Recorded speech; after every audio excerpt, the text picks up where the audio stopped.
सभी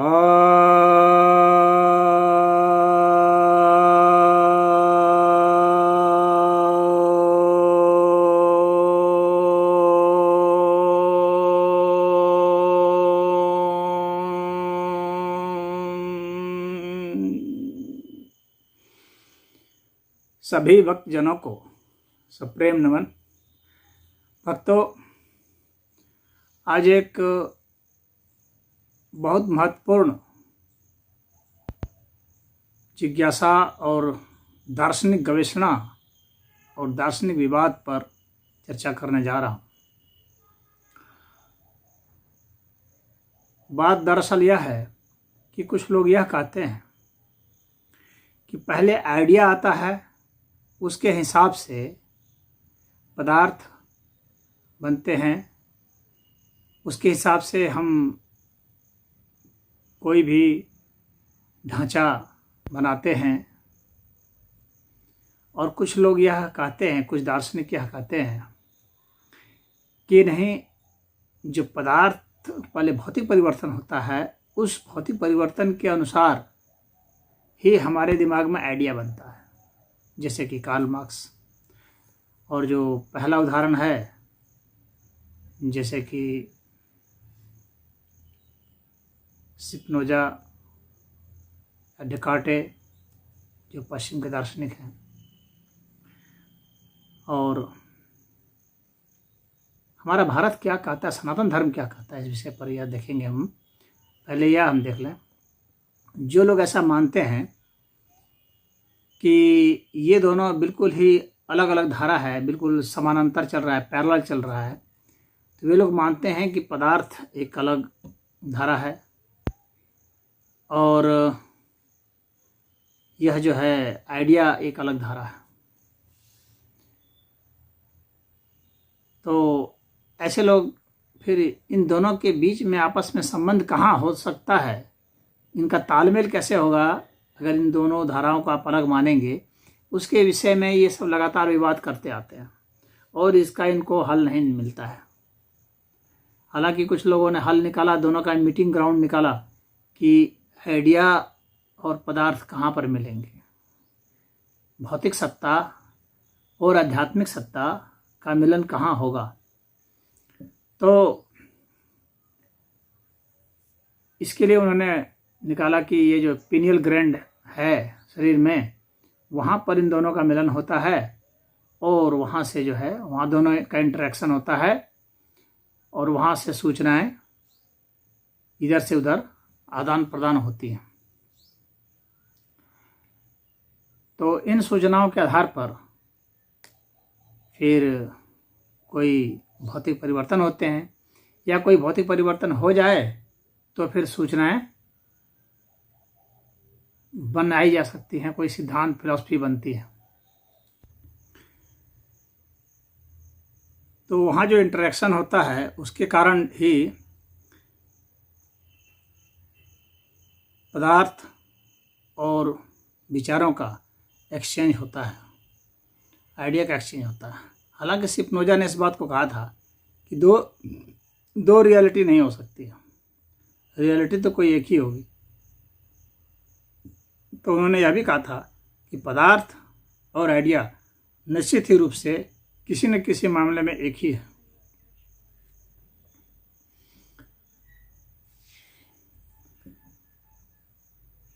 यदि हम भारतीय परिप्रेक्ष्य में देखें तो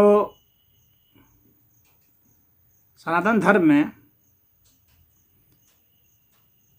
यह स्पष्ट बताया गया है कि यह जो भौतिक अस्तित्व है यह भी सदा से है, प्रकृति सदा से है, और जो चेतन तत्व है वह भी, चेतन तत्व में सिर्फ विचार ही नहीं आएंगे, आइडिया ही नहीं आएंगे, बल्कि हमारा एक्सपीरियंस भी आएगा, अनुभव भी आएंगे। तो वे चेतन तत्व भी सदा से हैं। और यह भी बताया गया है कि जब यह प्रकृति जब अव्यक्त स्थिति में थी, हालांकि सदा से है, लेकिन व्यक्त कैसे होती है, तो उस स्थिति में बताते हैं कि उपनिषद में कहा गया है सह इच्छत लोकानु सृजानुति, यानी उन्होंने इच्छा की, ब्रह्मा ने इच्छा की, ईश्वर ने इच्छा की और उस इच्छा से ही ये सब हुए। इसका मतलब है कि आइडिया से ही ये प्रकटीकरण इसका होता है, इसका अर्थ सीधा निकलता है। यानी क्या, अब यहाँ एक प्रश्न उठता है, क्या आइडिया से हम किसी वस्तु या किसी घटना को अंजाम दे सकते हैं? तो बिल्कुल दिया जा सकता है, दिया जाता है, परंतु इसका अर्थ यह नहीं है कि आइडिया जो है सिर्फ हमारे दिमाग में आइडिया है उसी से यह होता है। जिसको हम भौतिक पदार्थ कहते हैं उसमें भी आइडिया है। और सबसे बड़ी बात यह है कि लोग इस पर तैयार नहीं है, मार्क्स टाइप के लोग यह समझने को तैयार नहीं है कि उसमें भी आइडिया है, उसमें भी विचार है, उसमें भी सूचनाएं हैं, उसमें भी चेतन सत्ता है। इसी कारण तो आज मोबाइल, कंप्यूटर और आर्टिफिशियल इंटेलिजेंस, रोबोटिक्स का इतना डेवलपमेंट हो रहा है। अगर उसमें नहीं होता तो कैसे होता? इसलिए यहाँ के सनातन धर्म में हम लोग को वेद उपनिषद में यह बताया गया है कि यह जो है, ये जो विचार है, ये चेतन सत्ता जो है, ये पदार्थ में सन्निहित है। इसी का प्रकटीकरण पदार्थ है, या आप कह सकते हैं पदार्थ का जो सूक्ष्मीकरण है तो वह आइडिया है। यानी आइडिया जो है पदार्थ में बदल सकता है, पदार्थ भी आइडिया में बदल सकता है। ये दोनों इंटरचेंजेबल है, बल्कि ये दोनों एक ही हैं। बस ऐसा होता है कि एक भिन्न अवस्था में हम उसको महसूस करते हैं। हम इंद्रियों से महसूस करते हैं जब आइडिया को, तो कहते हैं पदार्थ है। जब हम पदार्थ को महसूस करते हैं दिव्य इंद्रियों से, तो हम कहते हैं कि आइडिया है। आइडिया और पदार्थ ऐसे भिन्न भिन्न ऐसा नहीं है, जैसा कि पश्चिम जगत के जो दार्शनिक हैं वे हम लोग को समझाने का प्रयास करते हैं, और उनके सामने ये बहुत बड़ी समस्या खड़ी हो जाती है और वे वहाँ पर फिर जो है चुप हो जाते हैं। तो उन्होंने एक फिजिकल पॉइंट, मतलब सेमी फिजिकल पॉइंट समझ लीजिए, सेमी फिजिकल पॉइंट और सेमी आइडिया पॉइंट खोजा है, जिसमें वो कहते हैं कि यहाँ पर एक्सचेंज होता है। आज के जो वैज्ञानिक हैं उनका कहना है कि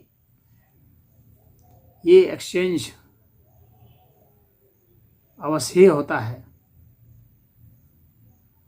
और उसके लिए वे कहते हैं कि कुछ कोशिकाएं हैं जो विशेष रूप से इसी के लिए बनी ही है, जहाँ पर कि क्वांटम कम्युनिकेशन जैसी स्थिति है, और वहाँ पर ये एक्सचेंज हो रहे हैं, आइडिया एक्सचेंज हो रहे हैं।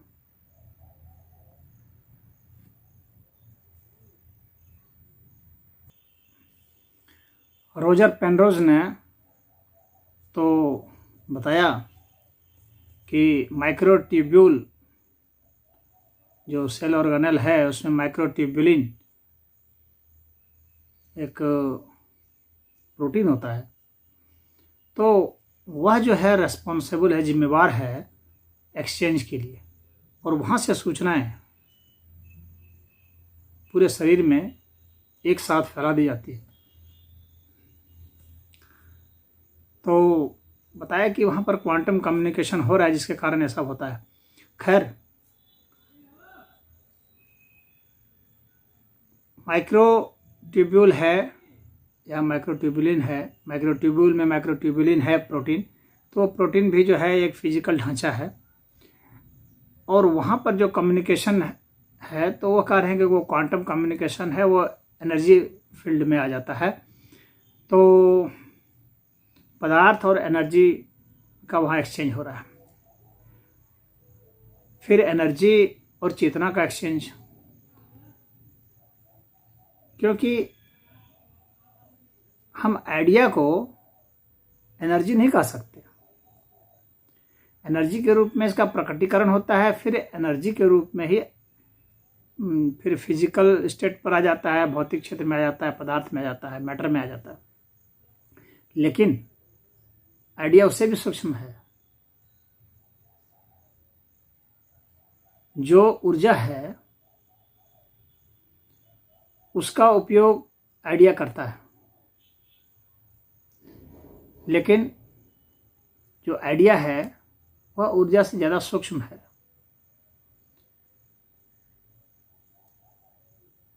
ऊर्जा को प्रेरित करता है, अभिव्यक्त करता है, और फिर वह ऊर्जा मैटर को वो करता है।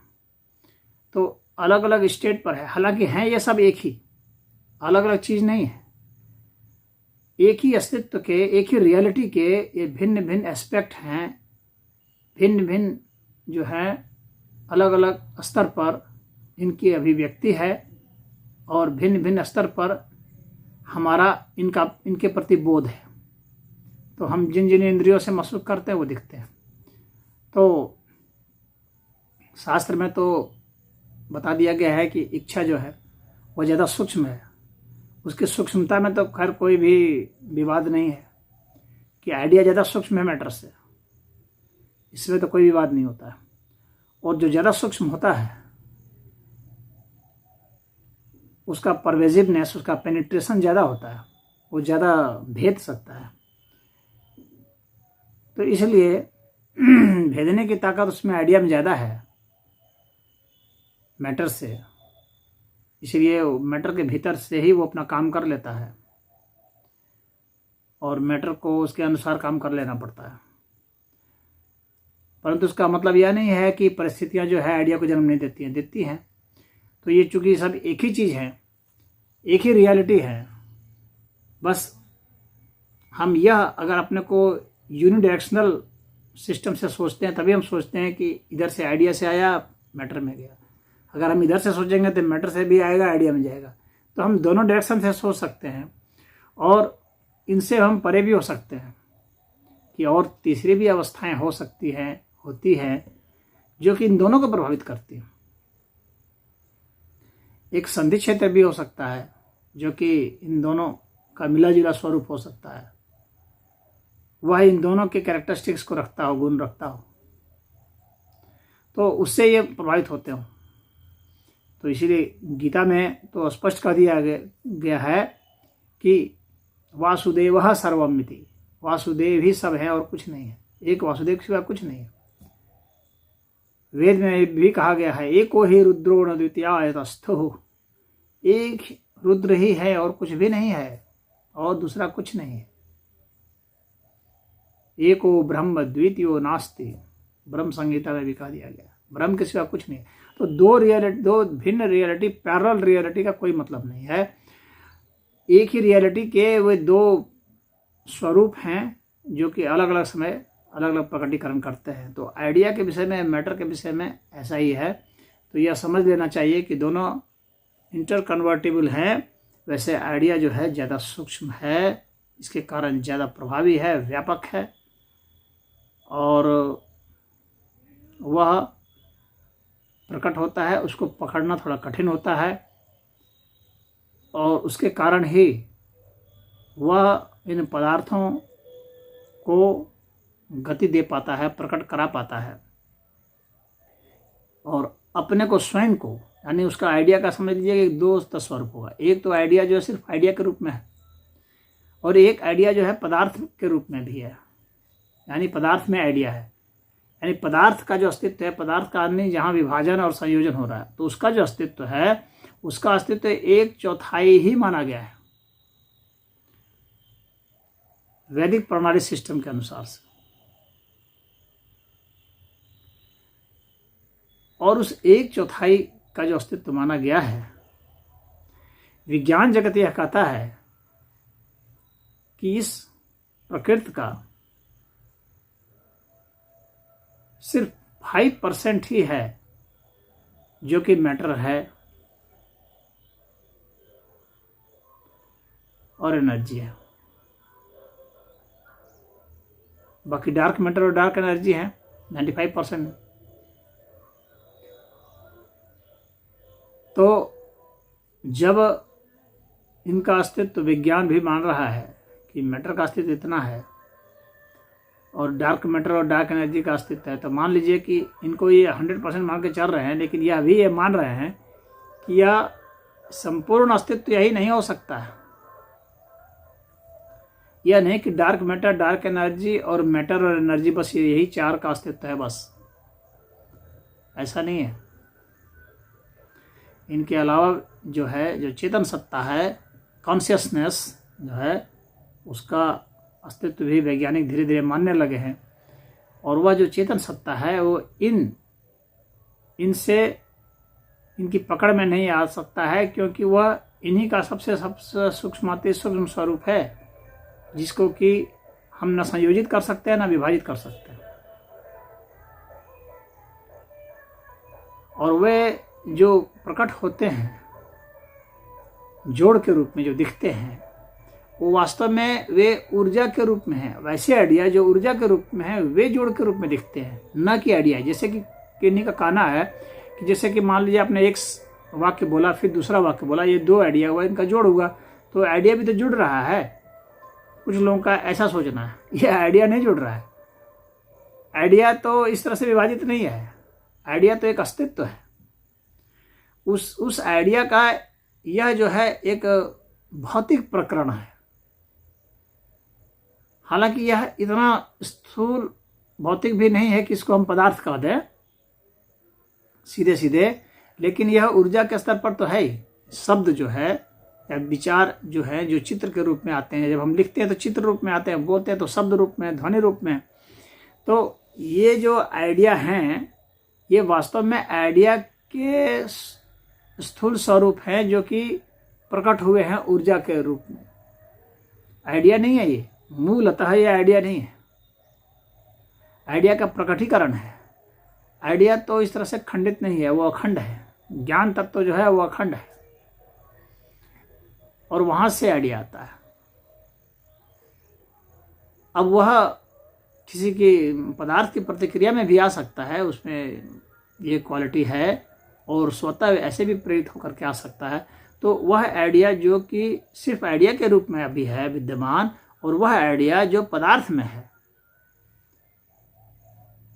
वे भी एक आइडिया ही है, जो पदार्थ में है, व्याप्त है, और पदार्थ को भेदते हैं और पदार्थ को प्रकट करते हैं।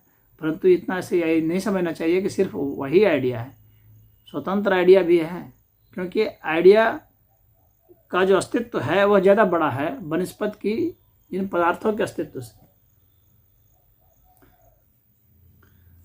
तो आपके मन में यह जिज्ञासा उठ रही होगी कि यदि आइडिया से कोई पदार्थ बन सकता है, तो यदि हम कार के विषय में सोच रहे हैं तो क्या कार बन सकती है? क्या आइडिया कार में कन्वर्ट हो जाएगी? हो जाएगी, लेकिन तब जब आपका संकल्प कार को प्राप्त करने के लिए पर्याप्त हो, काफी दृढ़ संकल्प हो, संकल्प इतना तेज हो कि ऊर्जा को आप आइडिया से आप ऊर्जा को गतिमान कर सकें, और फिर वह ऊर्जा पदार्थ को गतिमान कर दे। तो इतना संकल्प हो और इतने समय तक हो, मात्र एक बार सोच लेने से नहीं, क्योंकि मात्र एक बार सोच लेने से पदार्थ का स्फुरण भर हो सकता है या ऊर्जा का स्फुरण भर हो सकता है। उसका प्रकटीकरण होना, उसके लिए एक बार सोचना पर्याप्त नहीं है, उसके पीछे पूरी प्लानिंग चाहिए। तो आपका दृढ़ संकल्प हो और पूरी प्लानिंग हो। आइडिया का मतलब कि आइडिया की पूरी प्लानिंग। आइडिया का मतलब सिर्फ कार शब्द नहीं, या कार के विषय में यदि आपने वह उदाहरण समझ लिया कि कार का मतलब ये चार चक्के और खिड़की और ये वो, इतना ही नहीं, उसका फाइनेंशियल एस्पेक्ट भी उसके तहत आएगा, उसकी उपलब्धता भी आएगी, उसका एस्पेक्ट आएगा। खाली उसका भौतिक स्वरूप नहीं आएगा, क्योंकि उसके साथ फाइनेंस जुटा हुआ है ना, पदार्थ। तो वह जो करेंसी उसके साथ जुटी हुई है, वह जो, तो वह भी उसके साथ शामिल है, आपको उसको भी उसको लेना पड़ेगा। तो वो आता है, संकल्प आ जाने से वह गाड़ी खड़ी है। अब एक दूसरा प्रश्न है कि यह तो हुई कि भाई आइडिया से हम ऊर्जा को किए, ऊर्जा से जो है पदार्थ को किए, उसमें फाइनेंशियल एस्पेक्ट देखे, प्लानिंग की, और इस तरीके से हमने उसे बना लिया। लेकिन मान लीजिए कि हम यूं ही पदार्थ को जो हमने आइडिया बनाया उसी से गढ़ लें, यानी स्वयं ही लोहा जोड़ लें और ऐसे ऐसे कर लें, तब क्या ऐसा संभव है कि हम इच्छा मात्र करें तो वह जुड़ जाए? तो मैं कहूँगा कि हाँ, यह भी संभव है, लेकिन यह और बड़े कंसंट्रेशन की मांग करता है और बहुत बड़ी शक्ति की मांग करता है। यानी आपका जो आइडिया है, आपके जो विचार हैं, वह आपकी जो शक्ति है, जो आपके प्राण हैं और जो पदार्थ हैं, इन सब का संयम हो जाना चाहिए। तो यदि इन सब का संयम हो जाएगा, चेतना का प्राण के साथ, मन के साथ और अन्न के साथ, यानी पदार्थ के साथ, प्राण के साथ, मन के साथ और विचार के साथ, यदि सबका संयम हो गया तो संभव है। इसमें विज्ञान भी आएगा, विज्ञानमय कोश, यानी वो किस सिद्धांत के तहत होगा। तो इतना संयम यदि हो जाए तो आइडिया अपने भी स्वयं ही इच्छा मात्र से उसे उत्पन्न कर सकता है। इसीलिए तो शास्त्र में कहा गया है कि प्रभु ने इच्छा की और यह अस्तित्व बना। तो इच्छा से बन सकता है, निश्चित ही बन सकता है, आइडिया से बन सकता है। हमारी चेतना शक्ति इतनी संपन्न हो सकती है कि हम वो उत्पन्न कर दें, लेकिन उसके लिए उस तरह की एकाग्रता चाहिए, उतना संकल्प चाहिए, उतनी दृढ़ कामना चाहिए, तो ऐसा हो सकता है। अब प्रश्न उठता है कि उसको अगर हम बना लेते हैं तो कितनी देर तक रहेगा? तो जितनी देर तक आइडिया है उतना ही देर तक वह पदार्थ रहेगा, या उस पदार्थ का बोध रहेगा। जो बड़े बड़े जादूगर होते हैं या मायावी होते हैं, जो आपको दिखाते हैं, जो हिप्नोटाइज कर देते हैं कि देखो यह है, तुमको लड्डू चाहिए, देखो ये लो लड्डू, तो आपको वहाँ लड्डू दिखता है, आप खाएंगे तो उसका स्वाद भी आता है, परंतु वह लड्डू हो कोई गारंटी नहीं है, कोई ज़रूरी नहीं है। तो वह आइडिया से आता है, वह उतनी संकल्प शक्ति है तो उससे आता है। अन्य तरीके से भी आता है, मैं यह नहीं कहता हूँ कि वह सिर्फ आइडिया से ही आता है। कुछ धूर्त लोग सचमुच का लड्डू ले आते हैं, कहीं छिपा के रखते हैं, उसकी बात नहीं कर रहा हूँ। लेकिन जो विचार से आता है तो वो इस तरह का होता है। तो वो एक जैसे होलोग्राम का इमेज होता है, आप होलोग्राम का इमेज जैसा समझ लें, उसका 3 डायमेंशनल इमेज है, उसी तरह से 3 डायमेंशनल इमेज के रूप में वो प्रकट हो जाएगा और आपको वैसा इफेक्ट देगा, स्वाद भी वैसा ही देगा, सब कुछ देगा। परंतु वह तभी तक विद्यमान है जब तक उसके पीछे उसके आइडिया की शक्ति है। जो वो उस शक्ति को वापस लेता है त्यों वो धराशायी हो जाता है, त्यों वह जिन जिन पदार्थों से बना था उसमें वापस मिल जाता है, जिस जिस ऊर्जा से बना था वह मिल जाता है। तो अभी वह पदार्थ के रूप में नहीं था, अभी वह ऊर्जा के रूप में था। वो हो सकता है कि सेमी मैटर बन गया हो, जिसका कि जो कि आपको इमेज के रूप में दिख रहा था, सेमी मैटर बन गया तो थोड़ा सा आपको स्वाद के रूप में भी दिखने लगेगा, महसूस होने लगेगा। अगर वो ठोस सॉलिड धारण कर लिया तब तो वो पदार्थ रहेगा, लेकिन ऊर्जा के रूप में उसको यानी होलोग्राम के स्टेज पर लाना दिमाग के लिए थोड़ा आसान है बनिस्पत उसके कि जो बिल्कुल ठोस पदार्थ के रूप में हिला दे। तो ऐसा भी हो सकता है। तो यह भी शास्त्रों में बताया गया है। तो इसके जरिए जो बहुत चमत्कारी लोग हैं वे ऐसा प्रदर्शन दिखाते रहे हैं, तो वैसा संभव है। तो यह आइडिया के जरिए उसको ऊर्जा के रूप में प्रस्तुत करना और आइडिया के जरिए उसको पदार्थ के रूप में दिखलाना, ये संभव है। टेक्निकली यह पॉसिबल है, फिलोसॉफिकली यह पॉसिबल है। बस आपकी कितनी क्षमता है या हमारा विज्ञान कितना आगे जाता है, इसके आधार पर यह खेल होगा। आने वाले समय में इस पर बहुत सारे शोध होंगे और समाज को कुछ नई नई बातें मिलेंगी।